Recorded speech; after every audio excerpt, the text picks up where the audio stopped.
Well, Adam, the initial drill results have been fantastic. They're exactly what we're expecting. They've extended the mineralisation to depth and along strike in both directions on both Busai and Coolamadaw.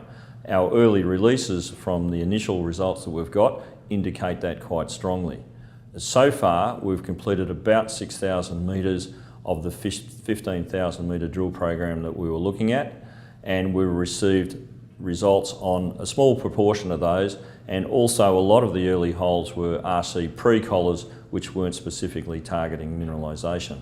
So over the coming months we expect a continual flow of results, and we'll be compiling those and interpreting those to release them to help people understand how the ore body is developing.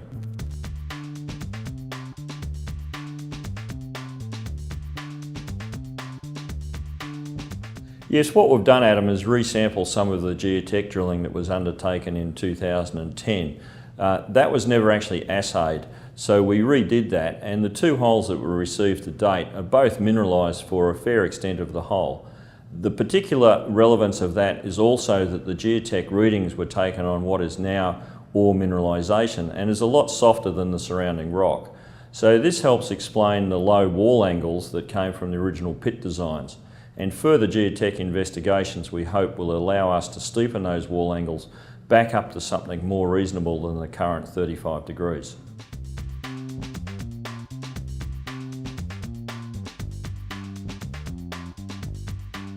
On the DFS engineering studies, we've costed the plant equivalent rebuild, which has shown considerable savings available in the order of 30%, which is not unreasonable from 2012 prices.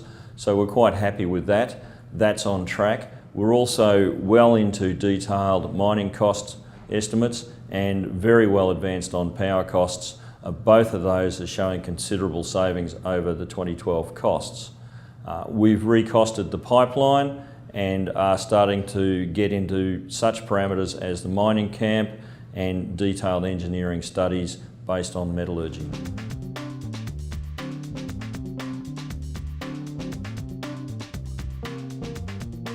Yes, Adam, we're doing a little bit more on the met side. There has been many millions of dollars spent on met test work to date, and that's all very high quality stuff that we can use. We're looking at further refining that because the earlier met test work did show that there were savings available in tweaking. So we're just looking at how we can modify that and perhaps get a slightly higher recovery at slightly reduced costs.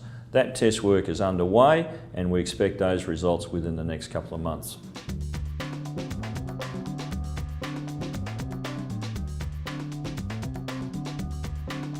Our targets coming up for the second quarter are to maintain the drilling rate, if not improve it slightly, assess the information coming back as it starts to come in at a more accelerated pace as the program is built up, and combine that with the engineering studies, working towards our DFS and our reserve estimates in the third quarter.